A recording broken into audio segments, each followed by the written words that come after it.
Eric, bonjour. Bonjour Fabrice. Tu es gérant chez CPRAM, tu t'occupes des actions européennes depuis 2002, Ouais. Tu es donc spécialiste et j'aimerais que tu nous expliques ce que sont les actions à haut dividende. D'abord, le dividende, qu'est-ce que c'est? Comment ça marche? En fait, tu vas voir, c'est quelque chose qui est extrêmement simple. En fait, quand tu achètes une action, tu deviens propriétaire quelque part d'une partie de l'entreprise.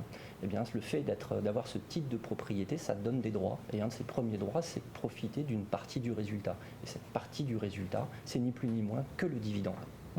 Donc, quelque part, ton entreprise, elle va vendre ses produits, ses services, payer ses salaires, payer ses impôts. Et ce qui va rester, l'entreprise va décider soit de la réinvestir, soit de le redonner aux actionnaires sous forme de dividende. Ça peut être plus ou moins gros en fonction du temps. Alors si je comprends bien, d'un côté j'achète des actions qui vont faire de la croissance, qui vont passer de 10 à 15, soit finalement j'ai le choix d'investir sur ces sociétés qui vont offrir chaque mois, chaque année, un dividende. Chaque année. En fait, effectivement, tu as deux types d'entreprises.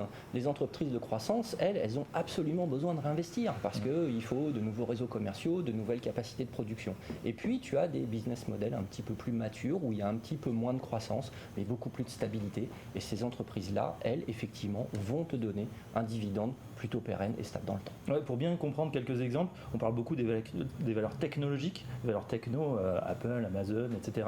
Elles distribuent très peu de dividendes, Absolument. Elles font de la croissance. Oui, tout à fait. Et en fait, du coup, on a des biais sectoriels qui sont malgré tout importants, il faut bien le noter. C'est que d'une part, on va avoir les assurances, qui sont des gros payeurs de dividendes, les services aux collectivités, les télécoms, donc effectivement des secteurs qui sont plutôt stables et qui ont une croissance moins importante effectivement que la tech. Alors si je te comprends bien, c'est peut-être moins risqué d'investir dans ces sociétés qui distribuent du dividende?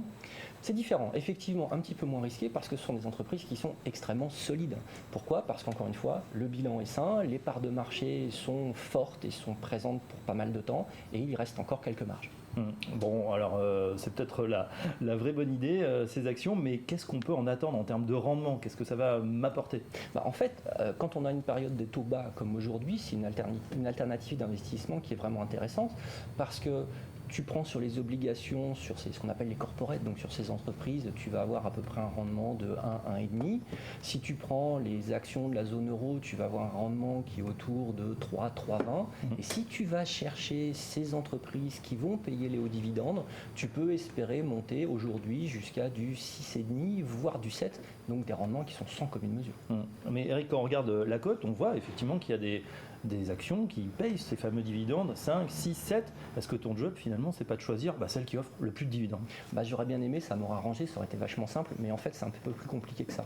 Pourquoi? Parce que c'est pas parce que ton entreprise a payé un haut dividende l'année dernière qu'elle va continuer à payer ce haut dividende l'année prochaine. C'est un vrai problème. Les performances passées ne préjugent pas des performances futures. Et puis tu as des entreprises qui ont payé des dividendes énormes dans les années antérieures, qui se sont même endettées pour payer ces dividendes. Donc ça fait plaisir à l'actionnaire au moment où il les touche. Et puis aujourd'hui, en réalité, ces entreprises se sont considérablement appauvries et sont plus capables d'avancer. Donc il faut bien trouver le bon équilibre entre ceux qui vont payer trop et puis ceux qui ne payent pas assez pour être considérés comme un haut dividende. Donc si je comprends bien, ton expertise, ça va être de sélectionner toutes ces entreprises qui vont verser non seulement des bons dividendes, mais qui seront à même de les verser dans le futur. Donc tu nous as dit les assurances, les services aux collectivités, au gaz, électricité, les infrastructures de transport, c'est ce que tu privilégies. Oui, tout va être dans la prospective, encore une fois, et c'est pour ça qu'on va utiliser des filtres qualité pour analyser les bilans et les comptes de résultats de ces entreprises. Parce qu'encore une fois, ce qui nous intéresse, c'est pas de regarder dans le rétroviseur, mais bien dans le futur, ce qui va effectivement pouvoir être payé de façon pérenne dans le temps. Alors si on regarde dans le rétroviseur, ça s'est plutôt bien passé puisque c'était au-delà de 7%, 7,35 exactement sur les 4 dernières années. Qu'est-ce qu'on peut attendre pour 2018? Pour 2018, avec le marché qu'on a aujourd'hui, nous on va essayer de viser un 6, 6,5. Ce serait un rendement qui serait quand même très acceptable. Voilà, c'est effectivement tout à fait satisfaisant. Merci Eric, on en sait un petit peu plus grâce à toi sur ces actions à haut dividende. Merci Fabrice.